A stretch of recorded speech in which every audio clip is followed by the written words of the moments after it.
So without further ado, my guest today needs no introduction. I like to call her that housewife from Chappaqua who lives rent-free in the head of a Florida retiree. That's how I like to refer to her. Without further ado, Secretary Hillary Clinton.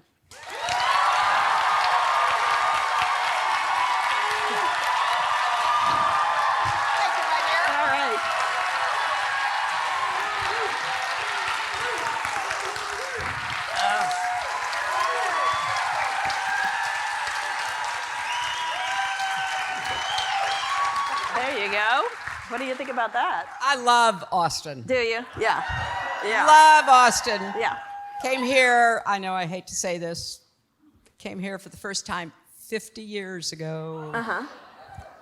It looked a little different back then. Yeah. Okay. All right. Well, let's get to it. We're also putting this on my new podcast, which is going to be great. But I want to start. We have to start with Donald Trump. We just do. So sorry. We're going to talk about Gutsy. We're going to talk about all of the midterms. We're going to talk about your thoughts on Putin and Ukraine. But Donald Trump feels like he should rise to the surface immediately, like styrofoam. Anyway, so orange styrofoam. Okay, you've made a number of predictions about him, including in lots of interviews with me right after the election. You made a bunch of them. I want to run through a bit of a lightning round. You said in 2016 that he'd be Putin's puppet. You said that he'd avoid paying taxes, fine, obvious. That he'd take the courts and overturn Roe versus Wade, and that he would claim that the election was rigged if he lost in 2020. That's pretty accurate. How do you feel about that? Well, yeah, I did say all that. And I can't say that I feel any satisfaction for having predicted it, because I think it turned out to be even worse than I knew at the time. So now we're in this big fight for our democracy and the rule of law, and he is still out there making all kinds of dangerous statements. So it's not over yet. So let's talk about, why did you think all these things? How did you come to that? Is it by watching him? What was the methodology? Kara, I obviously I was running against him. I watched pretty carefully, and I also actually listened to what he and his enablers and allies were saying. And I gave speeches about it. I gave interviews about it, even during the campaign, because it wasn't, to me, an ordinary campaign. There was something, and we learned much more later, about him and what he was trying to achieve in running for president, and the people he was surrounded by, and the help, obviously, that he got from, the Putin and the Russian interference. All of that was so troubling to me. But you know what? It was almost unimaginable for other people, because we'd never had anyone run for president with his failed business history, but looking like he was a success because he was on a TV program, with his legal problems that were manifold, but which he almost skated away from because they were so serious, people didn't know how to hold him accountable. We certainly didn't have somebody start a campaign by insulting a whole group of people from Mexico and immigrants, and on, the misogyny, the racism, all of it. And I had known him a little bit and saw him as a kind of New York character, a kind of a bigger than life, almost buffoonish guy who was always in the society pages, but he was also an acolyte of Roy Cohn, who said, never admit anything, deny everything, and accuse other people of whatever it is you've done. And that's who he turned out to be as our president. So that's how you got to this version of him. Yeah. And I remember people thinking you were over-speaking.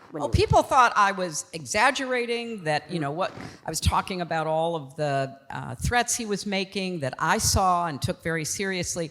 Because, like I say, I think it was difficult for most Americans to believe that this guy would be as dangerous as he turned out to be. All right, let's make some predictions now. Will he run in 2024? He will run if it's at all possible for him to run. Meaning? Meaning that he will run because of his ego and narcissism that will just absolutely drive him to run, and because he will also have the belief that the only way he can escape legal accountability, both civil and criminal, is to be elected president again. All right. Will he win?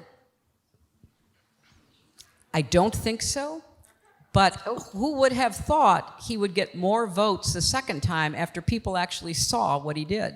That was an unfortunate wake-up call, too.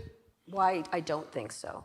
Is that I don't hope so, or No, I don't think so at the end, except, and because here's the big caveat. You have a concerted effort by Republicans in power in states like this one and so many others to make sure that they will never lose the Electoral College again. You know, I won by more than 3 million votes. Biden won by more than 7 million. But if you look at the Electoral College, I lost by about 70,000 votes. So literally 35, 36, 37 going a different way in 3 states, I would have won. Biden only won by about 100,000 votes in the Electoral College. Part of the fury of Trump and his Republican allies was because they thought they had avoided that happening. They don't care about the popular vote. They don't care about majority rule or will. They only care about manipulating the outcomes in states like Georgia, like Arizona, like Pennsylvania, Wisconsin, Michigan, so that they now don't control the states that they did when I lost the Electoral College, but they do control some of the states that Biden won by really narrow margins. So suppressing the vote, purging voters, and this crazy idea that state legislatures should be able to pick electors. So that's why I say, I do not think he can ever win the popular vote. Mm-hmm. And I do not think that he could actually legitimately win the Electoral College, but I believe that he and his allies will do everything possible to try to upend that. All right. Will he face charges for January 6th? Well, I don't know, because you're a lawyer. I am a lawyer, recovering lawyer. I think that he's facing a lot of really serious issues. January 6th may be harder to prove than maybe some of the charges that could come out of the material found at Mar-a-Lago, that could come out of the civil suit filed by the Attorney General of New York about his financial doings. So I think there are so many cases being pursued right now that concern him and his business that I don't know what will end up being civil penalties or criminal charges. But unlike him, I'm not going to predict it, and I'm certainly not going to call for it, because I still believe in the rule of law, and I think you should follow facts and evidence as opposed to demagoguery. All right, let's talk about the documents. On a recent Fox News interview, an unusual one with Sean Hannity, that ace reporter who I so admire for his skills of journalism. I love her mutterings as much as her questions, you know. He wondered if the reason behind the raid at Mar-a-Lago was because they thought your deleted emails might be there. Yeah, he actually did say that, He did say that, I know. Well, I mean, we're now into the real weeds. I mean, first it was... Well, first, do you think your emails are there? I mean... You know, who knows? Okay, all right. Who knows? Just Either, asking. You know, there, the Kremlin, That's I don't know. called a follow-up in journalism. No, look, I think that he's gone from nothing was there. Yeah. The FBI planted it. Even if stuff was there, I had a right to have it there. And now this latest claim, I declassified it in my mind. Mm-hmm. And you know, I did put out a tweet last week because people were calling and asking me, you know, to respond, and I said, well, I'm sick about talking about my emails, but I do think it's important to remember at the end of the day, after 2 parts of an FBI investigation, 2 separate State Department investigations, one under Tillerson and one under Pompeo, so the Trump years, they did not find one piece of paper of any kind marked classified, 0. And so, you know, I don't know what to make of what he did. I find it deeply disturbing and troubling that he would leave the White House with stuff marked top secret, and now, according to reporting, one of them may have been about the nuclear posture of an ally or, quote, an adversary. Mm-hmm. That's scary stuff to me. So I know it's kind of weird because he's trying to deflect and make all other sorts of claims, but the bottom line is, what the heck was he doing with that material? Mm-hmm. That I remember, Kara, when I was Secretary of State, sometimes things would be so sensitive that literally a courier from the CIA or the DOD would come with a briefcase, a kind of a metallic briefcase, handcuffed to his wrist, mm-hmm. containing a document that I had to look at immediately. There wasn't time to call a meeting, and they would, you know, come to my office in the State Department, and they would unlock it, not take the handcuff off, just unlock the suitcase, take out the document, I would read it, I would sign that I'd read it, I would give it back, and off they would go. So some of this stuff is really sensitive. You know, it's about people who risk their lives to give us information about what's going on, mm-hmm. pictures that they take. I don't know what he's doing with it, but I can't help but believe that he thought there was some financial or political gain to him having it. All right. So the last time we spoke, you told me the letter that FBI Director James Comey sent in October 2016 played a role in the 3 states you lost.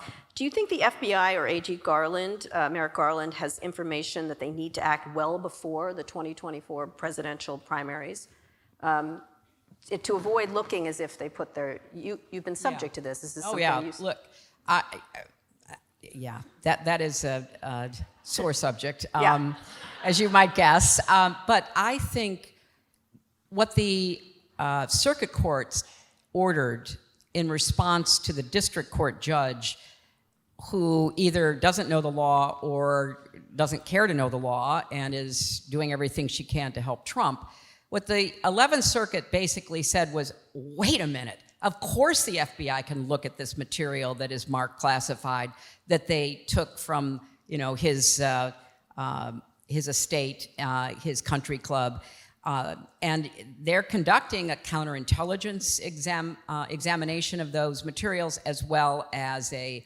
potential criminal investigation.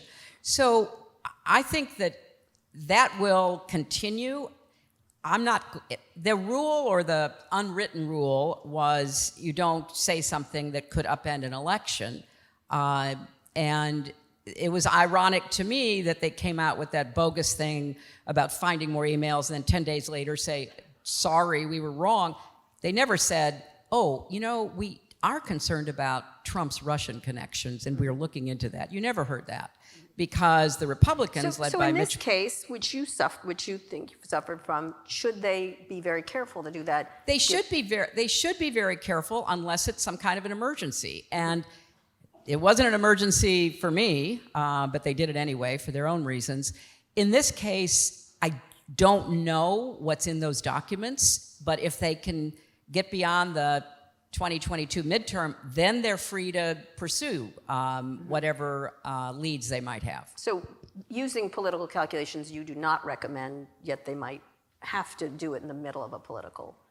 I think that they will have plenty of time before the 2024 primaries start. So I know you don't like to speak of the emails, but you also are selling hats that say about the emails. So I'm going to, by the way, how's that doing?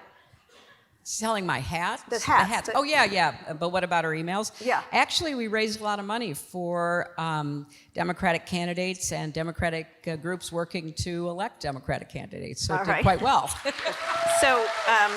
lemons to lemonade, I guess, but it did call attention to it. Let me go through Republicans. They keep using that, comparing your emails to Trump's, trying to equalize them. I'm going to give you the strongest Republican argument, and I'd love you to respond. You did keep these emails on a private, and I'm going right from what they're saying. You did keep these emails on a private server while Secretary of State, and there were classified information on 7 chains that Comey identified. That is not true. It is flat out not true. And there was a recent review of all that written by Joe Conason, who actually follows the facts, which I appreciate, pointing out that none of that was true. So they can say it. They're really good at saying things that aren't true, but it happens not to be. Anybody would know that an unsecured server, I'm getting a lot of this stuff at Facebook, by the way. No, I'm kidding. No, I'm teasing. Not really. Years ago, just as an aside, I had called Mark Zuckerberg because there was a lot of emails about Hillary Clinton being a lizard person. And I called him, I said, she's not a lizard, I know her. I tried to scratch her skin to see, and it's not. So, in any case, he didn't take them down. Anyone would know that an unsecured server was not the place to correspond about such things. First of all, never did I correspond about classified material, number one. Number two, unlike servers in the State Department and elsewhere, the server we had, which was also my husband's post-presidential server, was never hacked. And believe me, if it had been, you would have heard about it. Okay. The argument that goes that even though Comey didn't find wrongdoing because he didn't see willfulness in the treatment of those emails, it's still a security issue. It wasn't. I mean, the thing that I think proves it more than anything is, so after Comey upends the election with his intervention that amounted to nothing, Trump gets elected, he installs Tillerson as a Secretary of State. Tillerson launches another investigation into, quote, my emails, and could find nothing. 2 years later, Pompeo, under pressure, I am sure, from Trump, launches yet another investigation, finding nothing. So believe me, if I had classified material on that server, that device that I carried, my old BlackBerry and phone, they would have found it, and they didn't. Okay. And they basically, gave us letters which says there were no violations, except you shouldn't have used a server, which I say in response, which was never hacked. But okay, I said, boy, I mean, if I were Secretary of State again, I wouldn't use another server. I would use the unsecure, often hacked into State Department servers. That's what I would do. Okay. One of the newest ones, you have said they didn't contain classified information, that there is some included classified information even if they weren't marked as classified. That is the biggest bunch of baloney. I All mean, right. Okay. this was the retroactive classification argument, which which made no sense to anybody. And again, that's part of what Tillerson and Pompeo were looking for and did not find. All right. So, I've answered these questions a million times. I have testified for 11 hours. I would love to see Donald Trump testify for 30 minutes in public about any of this. Fair point. To the heart of that, this is the last question on that. This is my last one. David French wrote I don't know if you saw it. David French argued that those emails, what they're arguing about Trump is if you treat emails like this, regular people would be prosecuted. Do you talk about security and the handling of secure information by all politicians? You just mentioned the State Department. Is it too sloppy? Is there too much of a sieve going on here? I don't know how you compare anything to what was found at Mar-a-Lago. I just don't know how you compare it. I mean, do people make mistakes? Do they overlook something? Of course, that's human nature. But I don't know how you load documents that have on their cover big red lines and big top secret stamped on them, and they end up stored in the storage room under the pool of your country club. And we already know that Mar-a-Lago has been penetrated We already know of the, Chinese American or Chinese national woman who was found to be a security risk. We already know that. So what was he doing with that stuff? What he did was clearly intentional. Whether it broke a law, that's for others to decide. When people make a mistake or whatever, passes for, trying to comply, but you misstep on something, that's one thing. And that's why people don't get, prosecuted when something like that happens. But when you are intentionally taking material and we don't know what he did with it, and remember that we now know there are empty folders, what was inside those folders? I mean, that's a totally different set of circumstances have to be investigated. And I know Marco Rubio said, it's just a storage issue. Listen, Marco Rubio chaired the Intelligence Committee in the Senate, co-chaired by Mark Warner from Virginia, who conducted an extensive investigation about Russian interference in the 2016 election and came to a bipartisan conclusion that Russia had interfered. And I know from having been in the Senate for 8 years that the material they were looking at was carefully handled in secure rooms that you would go into, leaving your phone, leaving your laptop, whatever you had. When you walked into that room, you were going in to sit at a table to read those documents. Marco Rubio knows better than what he said. Okay. All right, let's move on. Midterms.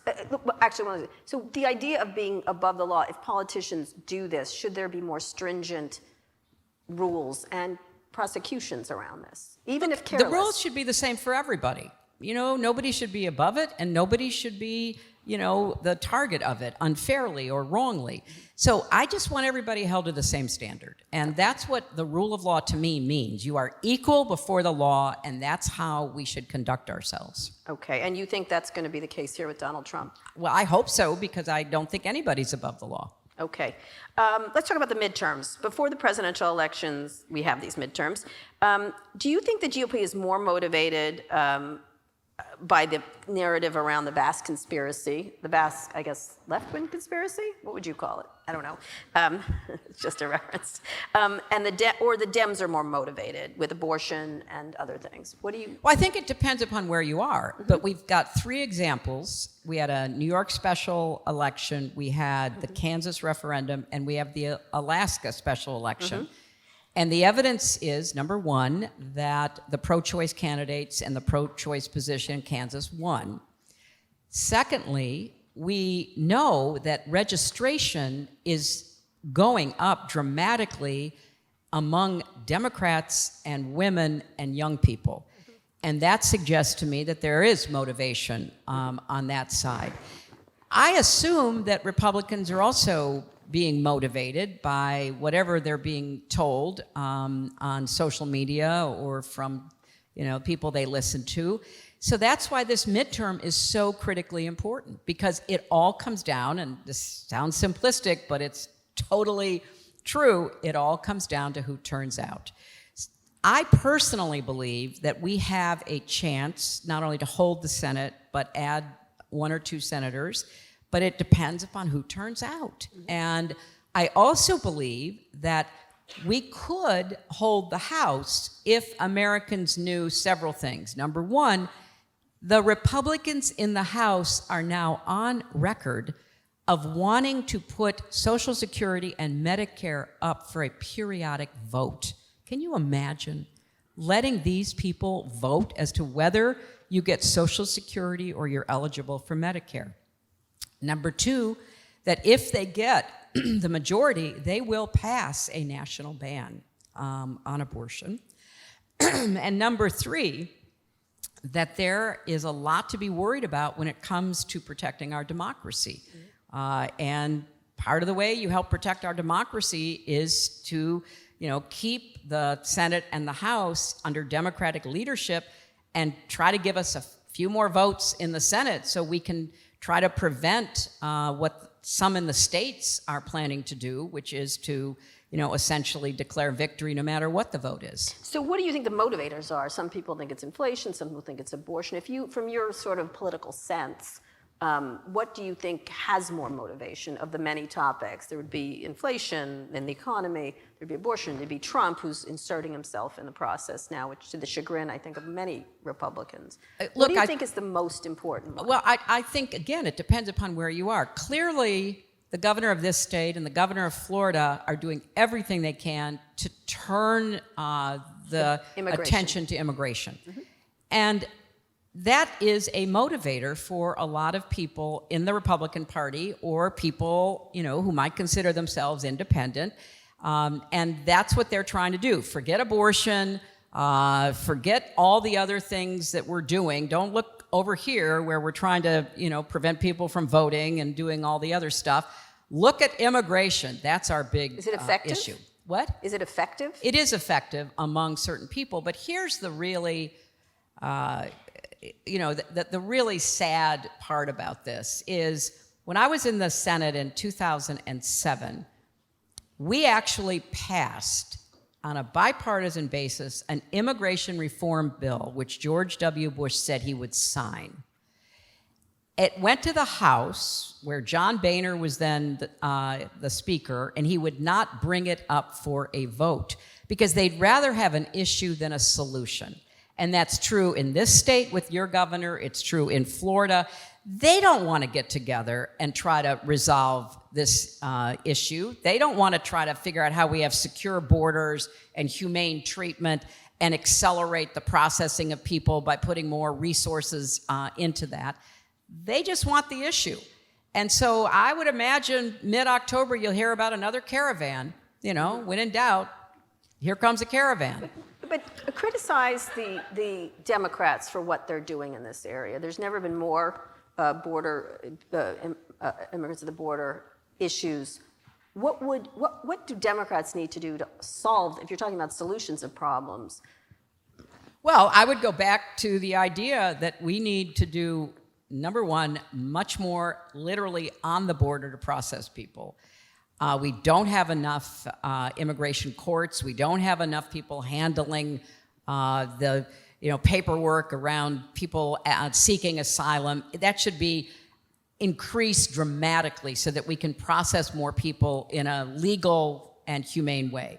Number two, we started when I was Secretary of State to try to do a lot more processing in the countries that were the primary originators, and when I was there, it was primarily in Central America, from Guatemala, Honduras, El Salvador. Now you've got huge numbers of Venezuelans coming, and there is so much more we could do in the places of origin, whether it's actually in the countries or at the border with Mexico or the border between Venezuela and Colombia. There's so much more we could do. We could also provide more financial assistance, particularly for the Venezuelans who have fled Venezuela. They were made welcome in Colombia, but there are just so many of them. They're working their way north to our country. We could do so much more to try to alleviate their situations where they are. There's a lot we could do, Kara, but it takes money. It takes enough votes in the Senate to overcome a filibuster so you can fund this kind of effort, and that's what's been missing. Do you acknowledge it's effective, though? What did you think of the Martha's Vineyard stunt? Greg Abbott is being a little less showy with buses. Yeah. But he also gave the go-ahead for DeSantis to send the charters to pick up people and send them to. But is it effective? Honestly, because of the way Martha's Vineyard people responded, I think it blunted the stunt. Mm-hmm. I mean, if people had been hysterical because, mostly it was Venezuelans, as I understand it, had shown up on their island. But what did they do? They opened their churches. They let school out so the AP Spanish students could come and translate. They began to provide them food. And they did what we like Americans to do. And then I think the Republican governor of Massachusetts, Charlie Baker, did a great job in working with the federal government to have them move to a military base on Cape Cod where they could be processed. So the stunt was kind of like, not so smart. But they are flooding Washington, D.C. and New York with these buses. And, you know, I was with the mayor of New York in the last few days at the Clinton Global Initiative. And, you know, New York is doing everything it can to try to receive people, to try to, you know, take care of their basic needs, to try to figure out how they can get legal assistance to help get processed. So it's not a solution. It's not in any way a solution. And it's, you know, it used to be, I mean, this sounds very nostalgic, but it used to be that we could actually find bipartisan solutions. And like I say, governors like Abbott or DeSantis, I guess they both think they're going to run for president. And if I were them and Trump still wants to run, I'd be looking over my shoulder. Mm-hmm. Which I think Trump is not for these stunts, correct or not? I think he's going to run. They may not think he is. No, that's correct. But I don't think he likes these stunts. He was not. He doesn't what? Like these stunts, these immigration stunts. I'm not sure he thinks they're very effective. Because he didn't do them. Yeah, okay. So when you think about the midterms, do you think that big tech is doing enough around disinformation? A new report from NYU finds that social media companies are still boosting posts about the big lie. You obviously, as I noted, have been a victim yourself. How do you feel about that now? Well, I think, you know, big tech continues to evade its responsibilities, and it's something that, you know, you and I have talked about before, having experienced what I did in 2016, where literally Facebook was accepting ads paid for in rubles, as we know. That should have raised some eyebrows. And so I don't think that the tech companies have yet figured out how to do it. And there's a really poignant story today about the woman whose identity had been protected until literally yesterday, a former Twitter employee who testified before the January 6th committee, and she and others literally were begging Twitter to take Trump off, and they were saying something terrible is going to happen. He's really, you know, motivating the worst elements of his followers, and along comes January 6th. So I don't know how much more they need to learn and see. They have had an unfortunate role to play in what happened in Myanmar to the Rohingya, what has happened in the Philippines to people who get caught up in their political wars, people in so many places in the world that we don't pay attention to, have been impacted negatively because of the use of social media, particularly but not exclusively Facebook. So yes, it's called Meta now. What? They have a new name. Yeah, I'm still calling them Facebook. Okay. Yeah. So what would you do from, what is the solution?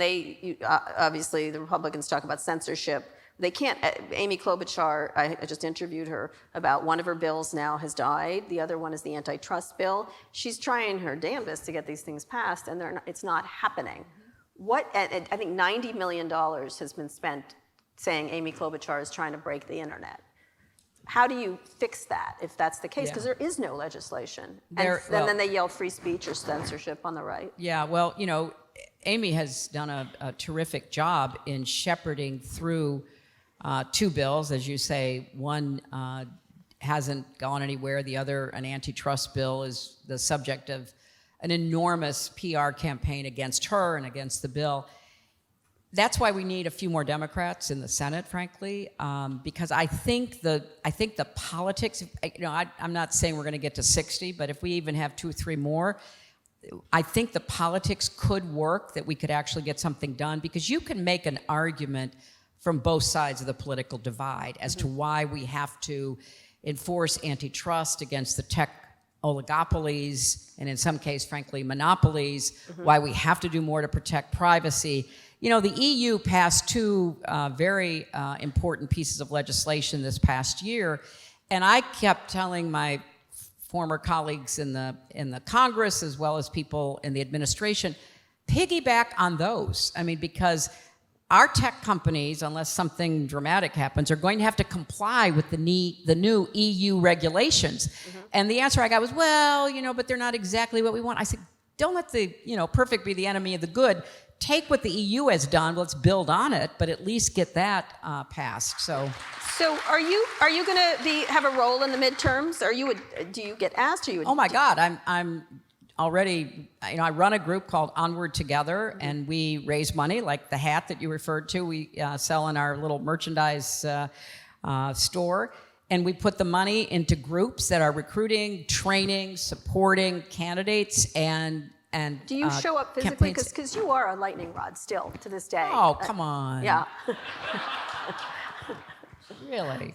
I literally had a family member saying she is the worst thing ever to happen to the world, and I was like, I have a list that's a little longer. Yeah. She's. Well, yeah, I know there are people who.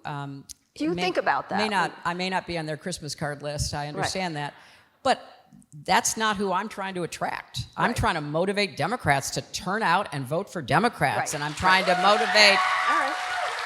So in that vein, I'm trying to motivate women to stand up and fight for their rights by voting for Democrats. Okay. Well done. Well, in other words, you don't give a fuck. Well, if you put it that way. Yeah. Okay.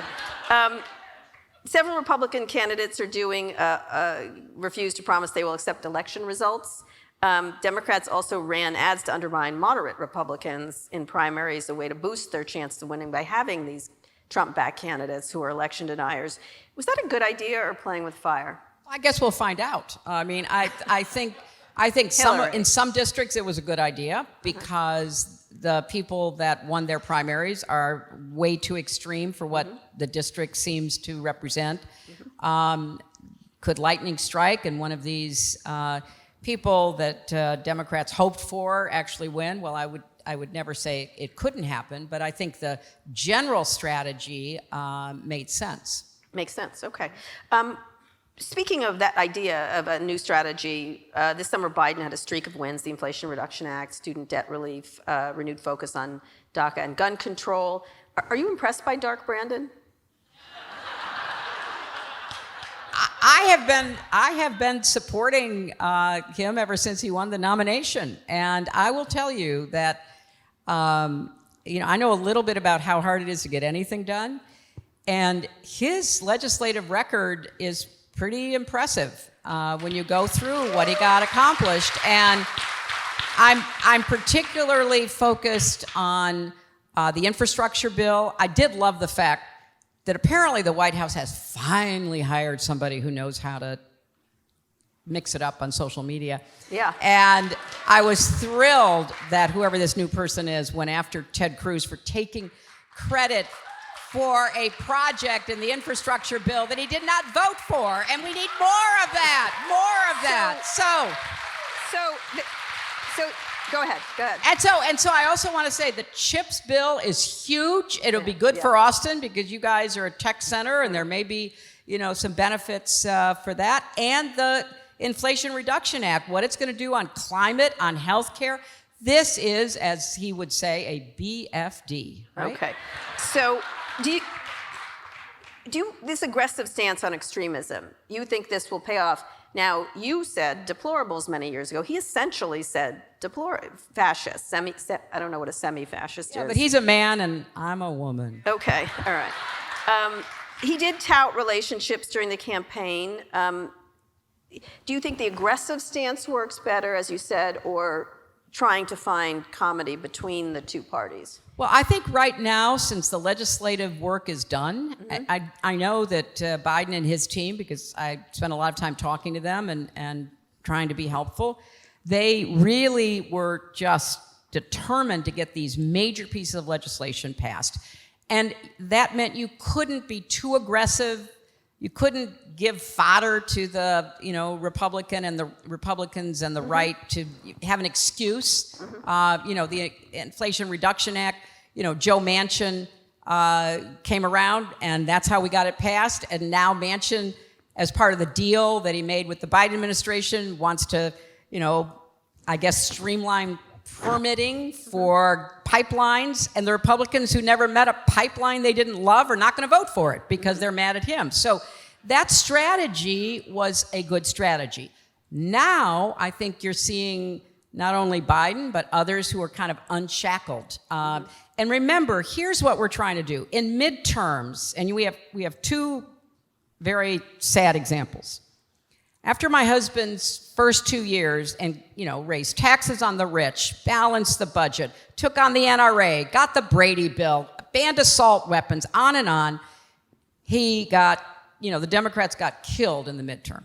After the first 2 years of Barack Obama, the Affordable Care Act, saving the economy from collapse, everything that happened started to lose the Congress in 2010. So who is it that doesn't show up for us? It's Democrats who don't think Democratic presidents have done enough for them, or don't understand what has been done, or who feel like, oh, I don't need to show up because that worked. I voted for so-and-so for president.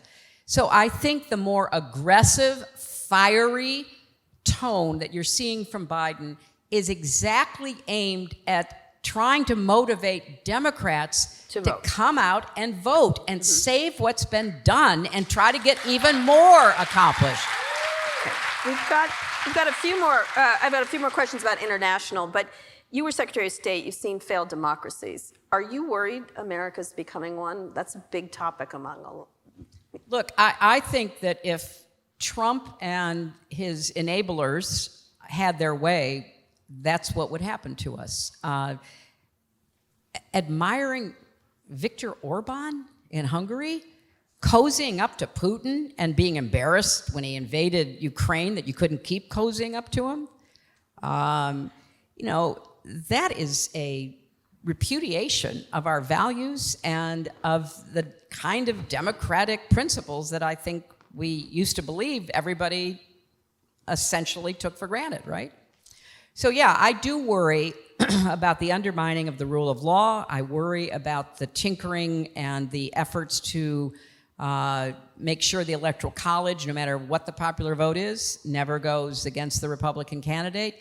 I worry about and it's no longer just the whiff of violence, but the appeals to violence that we saw on January 6th, but have seen and heard since then. I worry about it a lot. I remember as a young student, trying to figure out how did people get basically drawn in by Hitler? How did that happen? And I'd watch newsreels and I'd see this guy standing up there ranting and raving and people shouting and raising their arms. I thought, what's happened to these people? Why did they believe that? You saw the rally in Ohio the other night. Trump is there ranting and raving for more than an hour, and you have these rows of young men with their arms raised. I thought, what is going on? So there is a real pressure, and I think it is fair to say we're in a struggle between democracy and autocracy. I believe one of the reasons that Putin decided, what the heck, I'm going to go invade Ukraine, I can take them over, in 3 or 4 days, is because he assumed if Trump had been reelected, Trump would have pulled us out of NATO. And then Trump didn't end up back in the White House. And so Putin's saying, well, I can't wait. I'm not going to wait around. I'm going to do it because I was just going to ask about I am Putin. the Russian emperor. So I do think that the threats to democracy are real, and the only way to defeat them is showing up and voting. And when I say that, people go, well, what else can I do? Well, there are a lot of other things you can do, but if you don't do that, you're ceding the ground. Putin, you brought him up. What is his end game? You're Secretary of State. What is your calculation? Well, he clearly thought I would stand up to him, which is why he spent so much time and money trying to defeat me, and sadly helped to make that happen. But, it wasn't just me. There was just a recent study that came out. Putin has spent since 2014 $300 million undermining elections, buying election but candidates. Ukraine, what do you imagine is going to happen now? He's got protests in the country. Yeah, we do. Look, his country. He has always believed that the collapse of the Soviet Union, as he said himself, was one of the great catastrophes of human history. And he wants to reconstitute as much of the Russian Empire as he can get away with. And I remember when I was Secretary of State, and I'd be warning about this, a lot of people were, again, saying to me, oh, come on, it's the 21st century. That's not going to happen.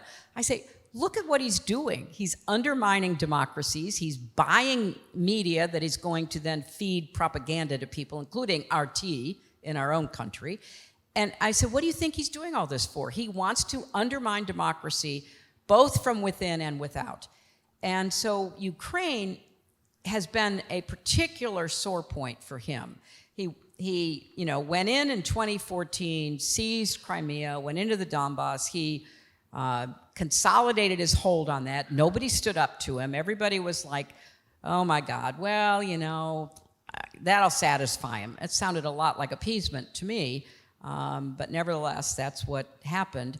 And he wasn't satisfied. So and what look, happened? he cannot run a modern country. We tried, Obama and I tried, to persuade Medvedev when for that short period of time Medvedev was president because Putin was busy being prime minister doing something else, and he let Medvedev, be the front guy.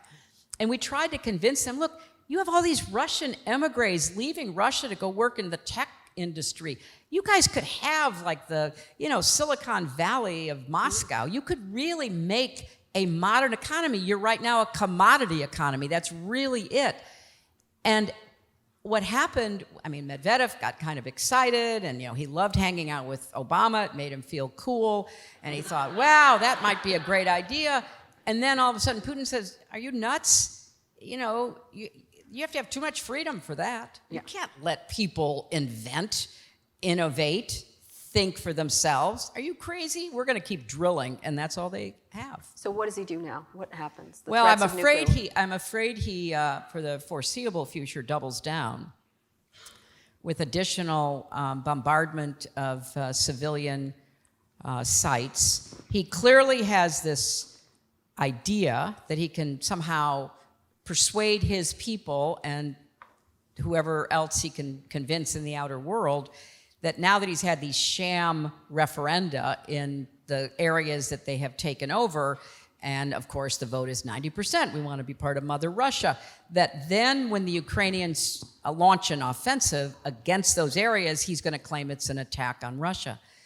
And, we can't let him get away with it. We have to keep supplying the Ukrainians who have been extraordinarily courageous. I was with the First Lady of Ukraine, Olena Zelenska, last night. She was raising money for her foundation. She's providing prosthetics. She's providing medical equipment for people who are, no longer able to access hospitals because they've been bombed, so many medical facilities, schools, et cetera. And they showed some of the footage. And honestly, I was so angry watching it. It really felt like we had been time traveled back to World War II.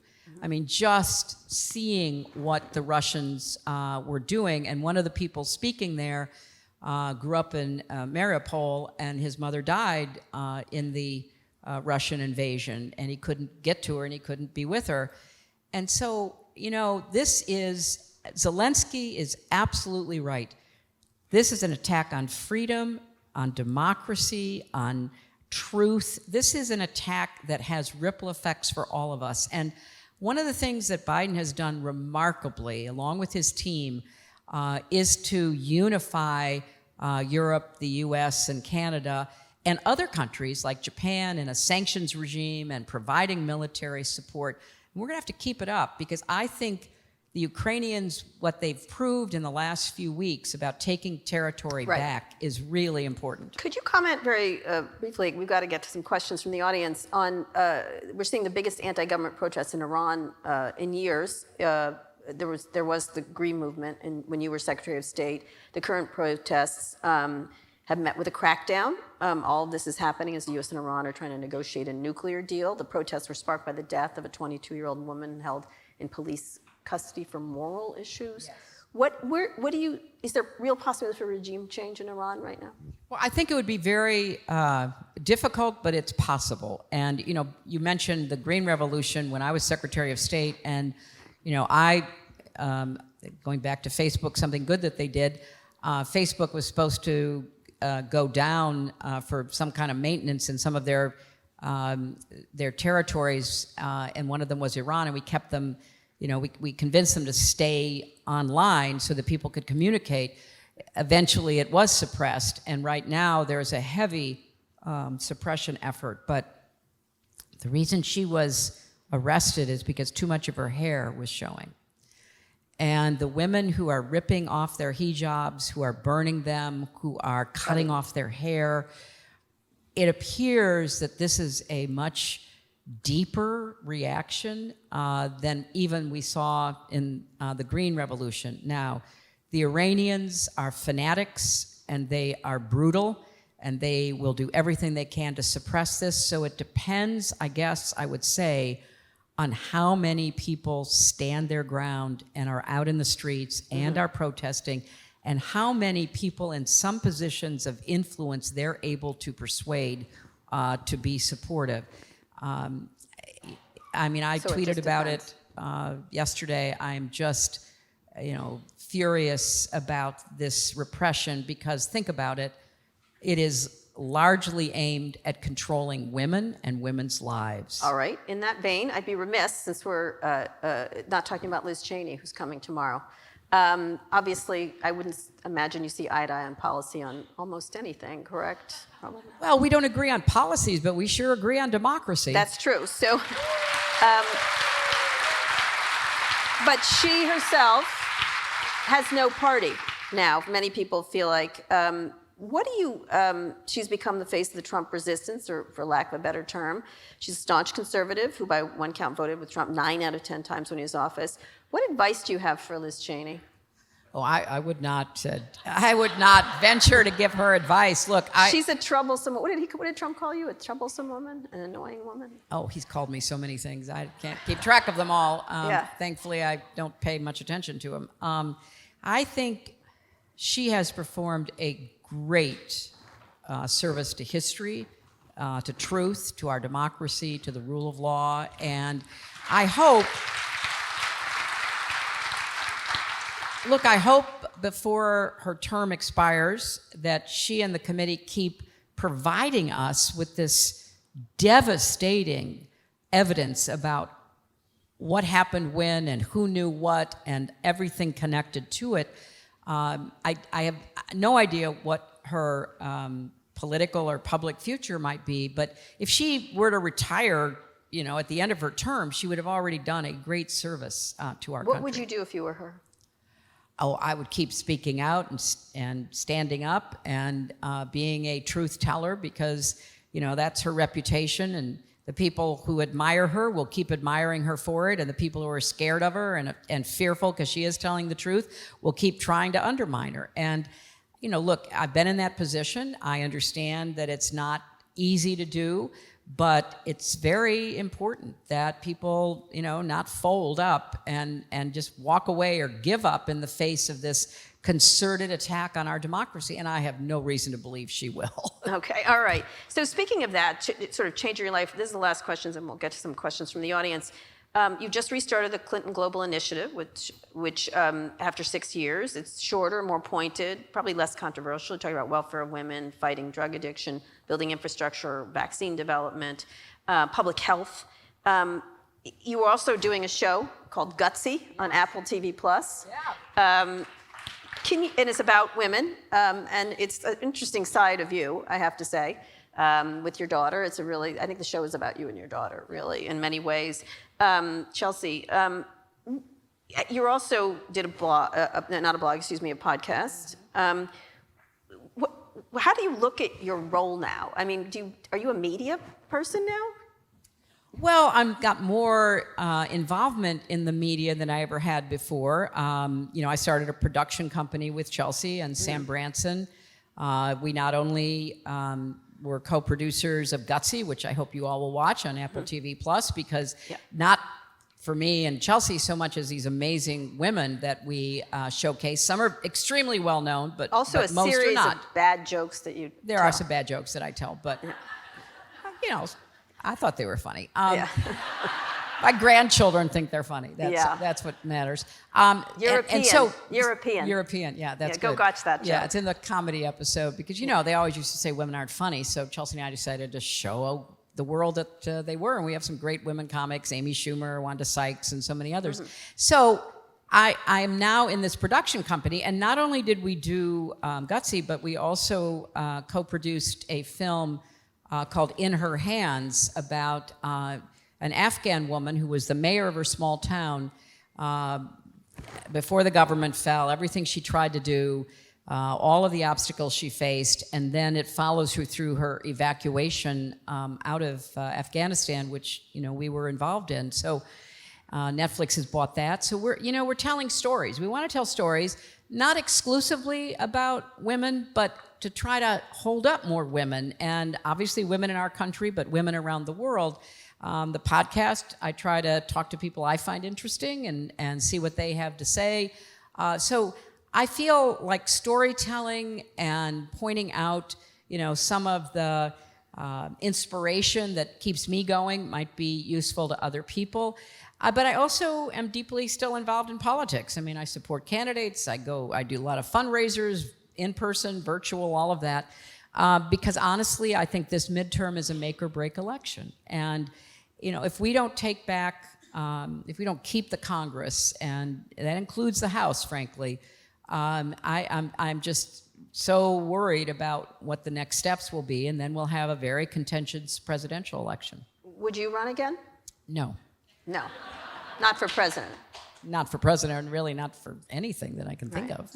Would you like to serve again in some capacity? Oh, I don't know. I haven't thought about that because it's just not something that I see as likely to happen.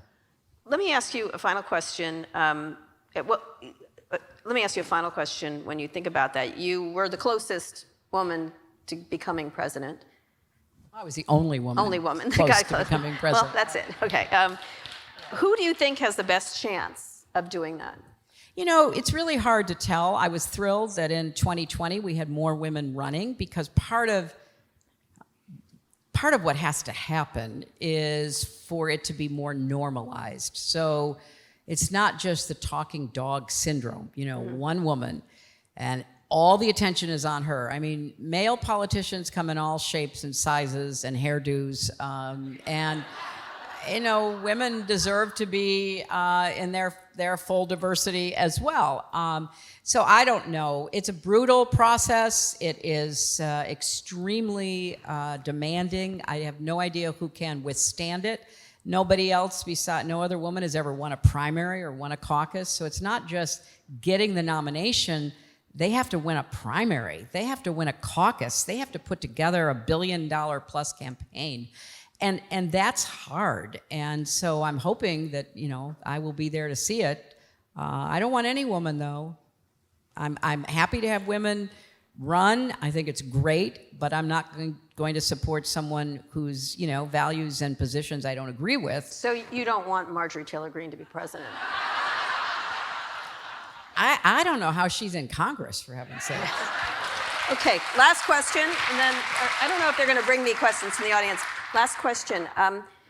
You've done all these things. You're busy with things now. You're quite busy. Do you imagine another life for yourself if you had to think back when you were in college, when you were giving that fantastic speech? Would you have imagined another life? I would be a plumber, for example, but go ahead. I don't think about my life that way. I've taken opportunities that have been either presented or that I have been interested in and seen where they go. I never thought I would ever run for office. I certainly never thought I'd be elected as a senator from New York. I never thought I'd run for president and get the nomination. Back in those days, I came to Texas in 1972 to register voters in the Rio Grande Valley. And I had one of the best experiences of my life, even though obviously George McGovern didn't do that well. But I went up and down that valley. I met and made some of the best friends I ever had. I lived in Austin from June to September. Then I went to run Get Out the Vote in San Antonio. It could not have been better. And literally, when I ran for president, there were people I still knew down in the valley who were supporting me because the relationships were so fabulous, deep and personal. But I went to work for the Children's Defense Fund when I got out of law school because I wanted to be an advocate, and I wanted particularly to work for kids, poor kids, neglected kids, kids who didn't get a good education, didn't have health care. That's what motivated me. And I had an incredible time doing that. And I just kind of went from event to event in my life. And I could never have predicted when I was young where I would end up and what, chances in life I would have. I feel the same way right now, Kara. I mean, I never thought I'd have a production company with my daughter and we'd be traveling around the country interviewing really gutsy women, and it would be on something called Apple TV Plus, which, back then, good Lord, an Apple was an Apple, not a tech company. So I feel really blessed, and I feel really lucky that I've had so many great experiences. And so I will end with this because we were talking about it backstage. I'm still an optimist. I like to quote my wonderful late friend, Secretary Madeleine Albright, who we lost too soon. She used to say, "I'm an optimist who worries a lot." That is the description I think applies to me right now. All right, so do we have questions? Do we have time for questions? Okay. Do we have one or two? Yeah, go ahead. First audience question is, do you think we should eliminate the Electoral College and just go with the popular vote? Yes. Well, that's clear. Actually, I said that back in 2000 when we saw what happened to Al Gore, who won more votes and did not end up as our president. Do you have yes, any? That's a yes. That's a yes. Yeah. Okay. Do you have any advice for women who want to run for office? And there is a 13-year-old in the audience right now that wants to know what advice you have for them to continue work in politics. Yes, I do have thoughts about that. And where's the 13-year-old? Is she still here? Oh, yay! Excellent. So let me answer that in a two-part way. First, I really, really encourage women of all ages, but particularly young women, to think about running for office. One of the groups that my organization, Onward Together, supports is Run for Something. Another is Emerge America, which trains women and others that do similar work. And I think we need you. We need you in the arena. And we need you not to be deterred by how difficult it has become. It's always been harder. There's always been a double standard. But now it's even more so because what unfortunately has happened on social media is an almost runaway level of sexism and misogyny directed at any woman in the public arena, not just women who run for office, but women who are in the media or women who are, doing anything else. So you've got to be really clear-eyed about what you face and get good advice and good support if you decide to do it. And for the 13-year-old, stay interested and involved. I mean, I really was always interested in politics, didn't think I would run myself, but my father and mother talked about politics at the dinner table.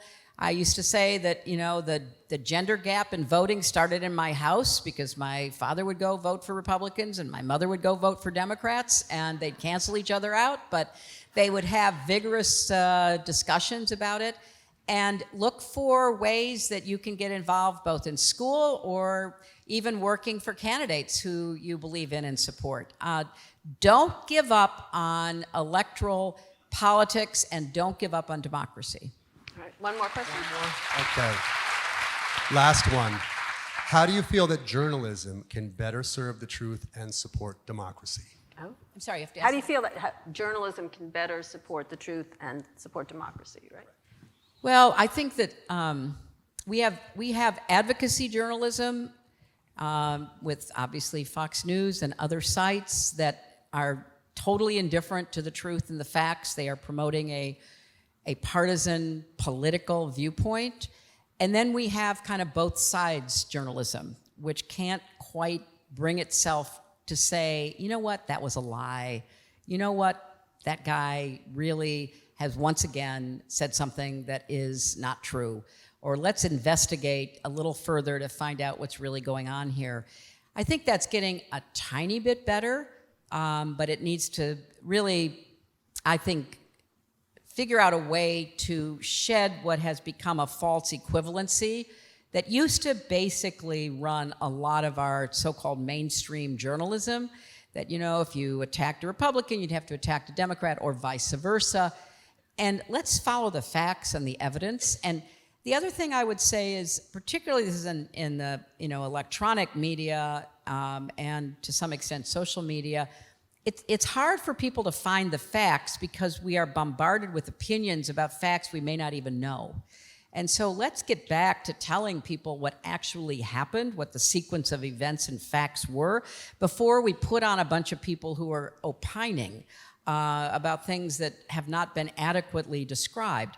I also think on some of the really big issues that face our world, like climate change, don't give in to the idea that, yeah, we have the scientific consensus, thousands of scientists saying one thing, but we have found 4 guys over here who say something different, so we have to give them, equal coverage. No, at some point, go with what the facts and the evidence and the truth happen to be. That's what I think we could do better. And we've got to get back to local journalism because people have no idea what's happening in their own community because they live in, news deserts. Okay, I have one final question for you. As you know, I have a lot of children. My first daughter, she's 3 years old. I got on Twitter, someone was like, liberals, I mean, I'm from San Francisco, I'm clearly a liberal, but don't believe in the future, or Democrats don't believe in the future. And I said, I have 4 children. I believe in the future.